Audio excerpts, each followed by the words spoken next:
اب میں آپ کے سامنے ان کی ایک کتاب رکھا ہوں، اس کتاب کے بعد ہم اس کتاب پر تبصرہ کرتے ہیں، اس میں چیدہ چیدہ باتیں آپ کے سامنے پیش کریں گے کہ یہ علم غیب کے حوالے سے کس حد تک جا سکتے ہیں کہ ان لوگوں نے علم غیب ثابت کرنے کے لیے نبی کریم صلی اللہ علیہ وسلم کی موت کو بھی شہادت کا رتبہ دے دیا، شہادت کا نام دے دیا، تاکہ ان کا من گھڑت خود ساختہ شرکیہ مشرکانہ عقیدہ کسی نہ کسی طریقے سے ثابت ہو۔ یہ آپ کے سامنے کتاب کا نام ہے جی جا الق وضاحق الباطل۔ اس کتاب کو المعروف فیصلہ مسائل جلد اول اضافات جدیدہ و ضمیمہ عجیبیہ جناب کے ساتھ ہے، جس میں موجودہ زمانہ کے عام مختلف ہی مسائل کا نہایت محققانہ مدلل فیصلہ کر دیا گیا ہے۔ مصنفہ، اب مصنفہ کا نام دیکھا جی، یہ ہے احمد یار خان نعیمی، اس بندے کا نام ہے، یہ ان کا بڑا درتا بندہ ہے، اس کو حکیم الامت کا بھی نام دیا جاتا ہے۔ اب اس میں اس کتاب میں یہ علم غیب کے بارے میں کیا تمہید باندھی گئی ہے اور کیا باتیں بیان کی گئی ہیں، یہ آپ کے سامنے صفحہ موجود ہے، اسی کتاب کا صفحہ نمبر 43 ہے، 43۔ اس میں لکھا ہوا یہ تیسری فصل علم غیب کے متعلق عقیدہ اور علم غیب کے مراتب کے بیان میں۔ علم غیب کی 3 صورتیں ہیں اور ان کے علیحدہ علیحدہ احکام ہیں۔ آج خالص الاعتقاد صفحہ 5۔ اچھا نیچے یہ اس کتاب سے اقتباس لیا گیا۔ اچھا جی نمبر 1 پہ کیا ہے جی، اللہ عز و جل عالم بذات ہے، اس کے بغیر بتائے کوئی ایک حروف بھی نہیں جان سکتا۔ اب جب یہ بات بیان کی جاتی ہے تو سننے والا یہ سمجھتا ہے اچھا یار اس کا مطلب ہے کہ نبی صلی اللہ علیہ وسلم کا اپنا ذاتی نہیں ہے، انہوں نے خدا سے سیکھا، خدا نے سکھایا ہے۔ جب تمہید اس بات سے باندھ دی جاتی ہے تو اگر کوئی عام فہم بندہ ہوگا جس کو پتہ نہیں ہے، وہ بندہ لڑکھڑا دے گا کہ یار واقعی یار نبی صلی اللہ علیہ وسلم نے کون سا خدا واقعی ہے کہ مجھے ساری باتوں کا خود اثر خود علم ہے، اللہ تعالیٰ نے بتایا ہے۔ اچھا اس کے بعد پھر لکھتے ہیں کہ حضور علیہ السلام اور دیگر انبیاء کرام کو رب تعالیٰ نے اپنے بعض غیوب کا علم دیا۔ اب بعض غیوب کا، یہ دیکھیں یہاں پہ لکھا ہوا جی بعض غیوب کا، اب بعض کون سے آگے جا کے آپ کو معاملہ کھلے گا۔ لکھا ہوا جی حضور علیہ السلام کا علم ساری خلقت سے زیادہ ہے، حضرت آدم و خلیل علیہ السلام اور ملک الموت و شیطان بھی خلقت ہیں، یہ 3 باتیں ضروریات دین میں سے ہیں، ان کا انکار کفر ہے۔ اب یہ باتیں یہاں پہ یہ نوٹ یہ جملہ ہے، ان کا انکار کفر ہے۔ اس کے بعد سنیں جی قسم دوم، اولیاء کرام کو بھی بالواسطہ انبیاء کرام کو علوم غیب ملتے ہیں۔ یہ دیکھیں جی بالواسطہ انبیاء سے ملتے ہیں۔ اچھا اللہ تعالیٰ نے حضور علیہ السلام کو 5 غیبوں میں سے بہت سے جزیات کا علم دیا۔ جو قسم دوم کا منکر ہے وہ گمراہ اور بد مذہب ہے کہ سادہ احادیث کا انکار کرتا ہے۔ قسم سوم، حضور علیہ السلام کو قیامت کا بھی علم ملا کہ کب ہوگی، انا للہ و انا الیہ راجعون۔ قرآن پاک میں جب وہ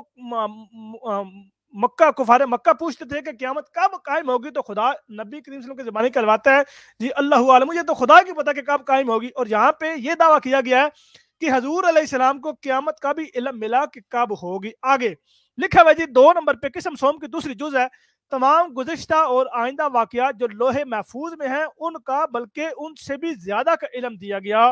کس کو؟ حضور علیہ السلام کو، یعنی نبی اکرم صلی اللہ علیہ وسلم کو۔ حضور علیہ السلام کو حقیقت روح اور قرآن کے سارے متشابہات کا علم دیا گیا۔ اب یہ باتیں جتنی یہ باتیں بیان کرتے جائیں گے اتنا یہ عقیدے میں پھنستے چلے جائیں گے۔ اب کون سی بات ہے جی، ایک نمبر 1 کہ حضور علیہ السلام کو قیامت کا علم دیا گیا۔ اگر حضور علیہ السلام کو قیامت کا علم دیا گیا تو اس پر میں بعد میں تبصرہ کرتا ہوں۔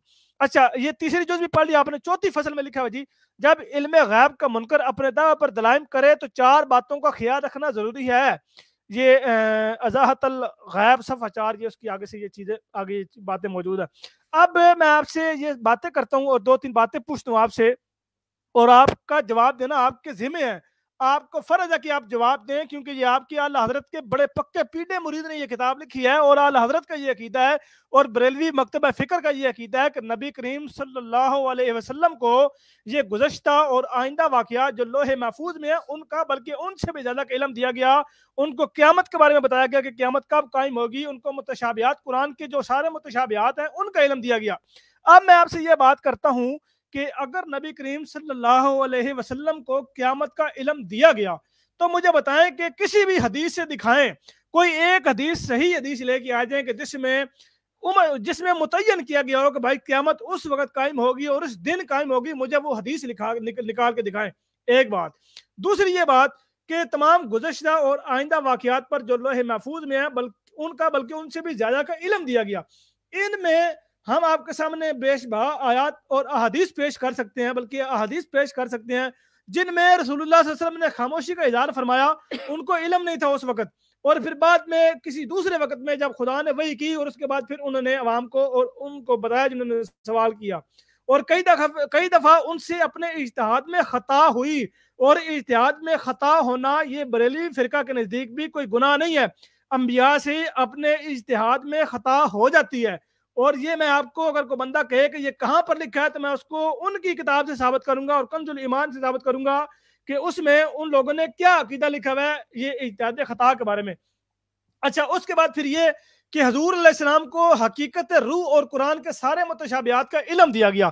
اب قرآن پاک میں جو لفظ الف لام میم، یہ ہا میم یاسین، اس طرح کے جو لفظ حروف مقطعات ہیں، مجھے کوئی بندہ یہ بتائے کہ نبی کریم صلی اللہ علیہ وسلم نے ان کے تراجم کیے کہ ان کا یہ معنی ہے، بلکہ اگر آپ بریلویوں کی کتابیں اٹھا کے دیکھیں، بریلویوں کی اگر آپ تراجم اٹھا کے دیکھیں، کنز الایمان اٹھا کے دیکھیں، یا ان کے جتنے بھی اور تفاسیر ہیں ان کو اٹھا کے دیکھیں، کہیں پر بھی آپ کو ان حروف مقطعات کے ترجمے نہیں ملیں گے، بلکہ وہاں پہ اگر الف لام لکھا ہوا تو اس کے جواب میں الف لام لکھا ہوگا، ہا میم صاد لکھا ہوا تو اس کے جواب میں صرف ہا میم صاد لکھا ہوگا ترجمے میں بھی۔ اگر نبی کریم صلی اللہ علیہ وسلم کو یہ سارے علوم دیے گئے اور انہوں نے اپنی امت کو، اپنی عوام کو، اپنے ماننے والوں کو نہیں بتایا، تو معاذ اللہ ثم معاذ اللہ استغفر اللہ ثم استغفر اللہ، یہ نبی کریم صلی اللہ علیہ وسلم کی طرف بہتان عظیم ہوگا کہ خدا نے ان کو بتایا اور انہوں نے قرآن کے بھی مفہوم نہیں بتائے، قرآن کے بھی مکمل تراجم نہیں بتائے، قرآن کے بھی مکمل مفہوم عوام کو کھول کر نہیں بتائے، تو یہ الزام ان پر آئے گا۔ اور دوسرا، قرآن پاک میں بعض متشابہات آیات ہیں ان کو بھی ٹھیک طریقے سے کھول کے عوام کو نہیں بتایا، یہ الزام آپ رسول اللہ صلی اللہ علیہ وسلم کی طرف لگا رہے ہیں کہ ان کو علم تھا، اس علم ہونے کے باوجود بھی انہوں نے نہیں بتایا۔ پہلی بات یہ کہ قیامت کا سوال کوئی حدیث نکال کے دکھائے جس میں رسول اللہ صلی اللہ علیہ وسلم نے بتایا کہ قیامت اس دن قائم ہوگی اور اس وقت دن بتایا ہو۔ ویسے تو بڑی احادیث ملتی ہے نا کہ قیامت اس وقت تک قائم نہیں ہوگی جب تک کہ یہ کام نہ ہو جائے، جب تک کہ یہ کام نہ ہو جائے۔ اس میں بھی دن کا نہیں بتایا گیا، اس میں بھی وقت کا نہیں بتایا گیا، بلکہ صرف ایک بات کی گئی ہے جو خدا نے بتایا، نبی کریم صلی اللہ علیہ وسلم نے بتا دیا۔ ہمارا یہ ایمان ہے، ہمارا جماعت احمدیہ عالمگیر کا یہ ایمان ہے، یہ عقیدہ ہے کہ اللہ تعالیٰ نے جو کچھ بھی حضرت محمد مصطفیٰ صلی اللہ علیہ وسلم کو بتایا، آپ صلی اللہ علیہ وسلم نے وہ سارا کچھ کھول کے اپنی عوام کو، امت کو بتا دیا، امت محمدیہ کو بتا دیا۔ کوئی چیز بھی اپنے پاس لے کر کیا وہ ان کی وفات نہیں ہوئی، سب کچھ بتا دیا۔ لیکن آپ لوگوں کے ہاں تو یہ عقیدے موجود ہیں جناب، کتابوں میں لکھے ہوئے ہیں کہ رسول اللہ صلی اللہ علیہ وسلم کے پاس یہ بھی علم تھا، یہ بھی علم تھا، یہ بھی علم تھا، لیکن انہوں نے بتایا ہی نہیں۔ اور پھر اس کو جواب میں کیا لکھتے ہیں جی، کوئی مصلحت تھی، اس مصلحت کے وقت میں اس مصلحت کو محلول رکھتے ہوئے انہوں نے بتایا ہی نہیں ہے۔ یار یہ نبی کریم صلی اللہ علیہ وسلم کی گستاخی نہیں ہے تو بتائیں اور کیا بات ہے؟ مثلاً ایک بندہ، ایک بادشاہ اپنے کسی وزیر کو منتخب کرتا ہے اور وہ بادشاہ اس محل کے، اس جگہ کے جس کا وہ بادشاہ ہوتا ہے، اس کے سارے وہ جو غیوب ہیں، اس کے سارے غائب کی باتیں ہیں، سارے اس کے دروازے، سب کچھ وہ بتا دیتا ہے اپنے کسی وزیر کو، اور پھر وزیر اپنی رعایا کو نہیں بتاتا، تو کوئی بندہ اس وزیر کو منصف اور انصاف پسند کہہ سکتا ہے؟ کوئی بھی نہیں کہے گا۔ لیکن یہاں پہ رسول اللہ صلی اللہ علیہ وسلم کی جب بات آتی ہے تو وہاں پہ آپ یہ کہتے ہیں کہ اللہ تعالیٰ نے تو بتایا نبی کریم صلی اللہ علیہ وسلم کو، لیکن نبی کریم صلی اللہ علیہ وسلم نے یہ بیان نہیں کیا۔ تو مجھے بتائیں کہ اگر یہ باتیں آپ غیروں کو سمجھائیں گے، آپ ان غیر مسلمین کو سمجھائیں گے، تو وہ اس سے کیا نتیجہ خود کریں گے کہ ایک چیز بتائی گئی ہے اس کے باوجود نبی صلی اللہ علیہ وسلم نے کھول کے نہیں بیان کیا۔ انا للہ و انا الیہ راجعون۔ میں آپ کے سامنے پھر اسی کتابوں سے چند باتیں رکھوں گا، لیکن اس سے پہلے میں اپنے محترم انیس الرحمان صاحب کی طرف چلتا ہوں۔ السلام علیکم ورحمۃ اللہ۔ جی وعلیکم السلام ورحمۃ اللہ وبرکاتہ۔ جی جزاک اللہ، بہت شکریہ، آپ نے بڑا زبردست طریقے سے مقدمہ لوگوں کی خدمت میں پیش کر دیا ہے۔ اللہ تعالیٰ سورہ احزاب آیت نمبر 19 جو ہمارے غیر احمدیوں کے تراجم میں ہیں، اس کے اندر بھی اس بات کا جو ہے وہ ذکر کرتا ہے کہ غیب کے حوالے سے، لیکن میں اپنی بات کو پہلے جو سب سے پہلے ہے وہ وہاں سے شروع کرتا ہوں جہاں سے آسانی سے سمجھ آ سکے۔ اللہ تعالیٰ قرآن کریم میں جو بات بیان کرتا ہے وہ یہ ہے کہ تم میں سے اس شخص سے بہتر کون ہے جو بلائے اللہ کی طرف۔ سورہ حامیم السجدہ آیت نمبر 33 ہے ہمارے غیر احمدی بھائیوں کے تراجم میں۔ میں اس کی اسکرین شیئر بھی کر دیتا ہوں تاکہ ہمارے دوستوں کو اس کا آئیڈیا بھی ہوتا جائے میں جو باتیں کرتا جا رہا ہوں۔ اور ہمارے دوستوں کے لیے آسانی ہو جائے گی کہ کل کو اگر انہوں نے دیکھنا ہو تو وہ روک کے دیکھ سکتے ہیں، یا ان کو حوالے درکار ہوں تو وہ ہم سے کسی بھی وقت طلب کر سکتے ہیں یا ہم سے لے سکتے ہیں۔ اب یہ جو کتاب ہے یہ بھی کتاب بریلوی مکتبہ فکر کی ہے، قادری رضوی کتب خانہ گنج بخش روڈ لاہور سے یہ شائع شدہ ہے، اور یہ اس کا سارا تفصیلات لکھی ہوئی ہیں کہ کس مکتبے سے ہے، کس مدرسے سے ہے، اس کے اوپر کن لوگوں نے نظر ثانی کی ہوئی ہے، سارا اس کی تفصیلات درج شدہ ہیں۔ اب اس کتاب کے ابتدا میں یہ بات بیان کر دی گئی ہے کہ بعض لوگ عموماً یہ کہہ دیا کرتے ہیں کہ مسلمانوں میں کے تمام فرقوں میں چند باتوں میں اختلاف ہے، اور یہ جو متعصب مولوی جو ہیں، جو مولوی حضرات ہیں، یہ خام خواہ ایک دوسرے کو کافر اور مشرک بنا دیتے ہیں۔ لیکن آگے وہ لکھتے ہیں کہ افسوس ہے کہ ان لوگوں کو خود تو اتنا علم نہیں کہ وہ حق اور باطل میں تمیز کر سکیں۔ یہ آپ کو ارد گرد اکثر یہ بات ملے گی، جیسے ہی پوچھیں کہ جناب بتائیں آپ کا فرقہ کیا ہے، تو کہتے ہیں ہم تو سارے ایک ہیں۔ وہ بتا رہے ہیں، اب یہ ذرا غور سے دل تھام کے سننے والی بات ہے۔ افسوس ہے کہ اب لوگوں کو خود تو اتنا علم نہیں کہ حق اور باطل میں تمیز کر سکیں، اس لیے اپنی رائے کو صائب سمجھ کر محققین علماء کے پیش کردہ مستند دلائل اور براہین کا انکار کر کے صراط مستقیم سے پھسل کر گمراہ ہو جاتے ہیں۔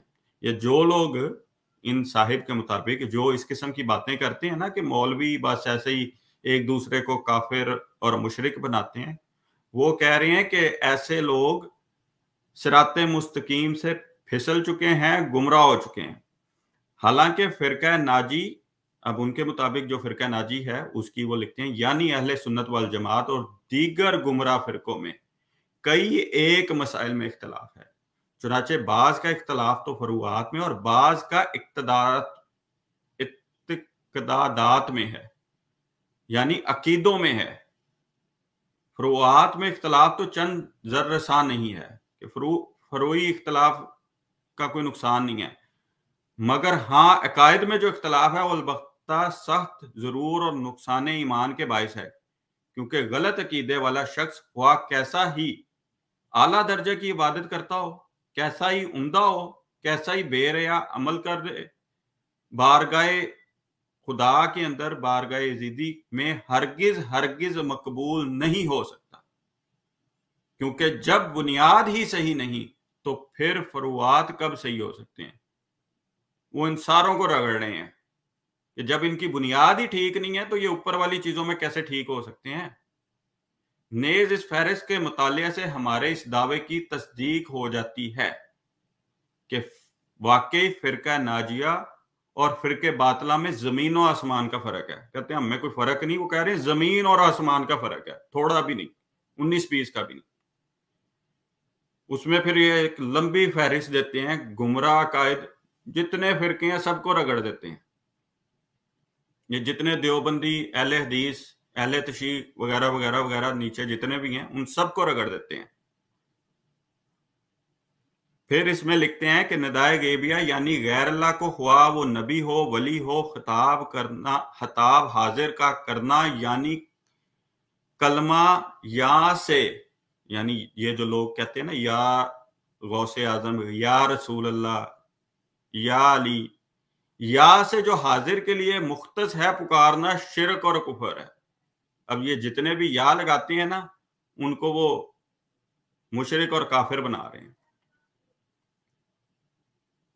پھر اہل حق کا عقیدہ بتا رہے ہیں یہ مولوی صاحب، یعنی بریلویوں کا اپنی طرف سے، کہ اولیاء و انبیاء سے خواہ وہ زندہ ہو یا مردہ استعانت اور مدد مانگنی جائز ہے۔ قرآن کریم کیا کہتا ہے؟ اللہ ہی سے مدد مانگو۔ یہ کہہ رہے ہیں کہ انبیاء اور اولیاء سے جو مر چکے ہیں ان سے بھی مدد مانگنا، استعانت طلب کرنا، جو وفات پا چکے ہیں ان سے مدد مانگنا جائز ہے ان کے مطابق، اور جو اس کے خلاف بات کرتا ہے جبکہ اہل باطل کا عقیدہ ہے۔ اب باطل کون ہے؟ غیر اللہ کے سے خواہ وہ نبی ہو یا ولی ہو مدد مانگنی شرک اور کفر ہے، یعنی جو یہ عقیدہ رکھے کہ صرف مدد مانگنی ہے اللہ سے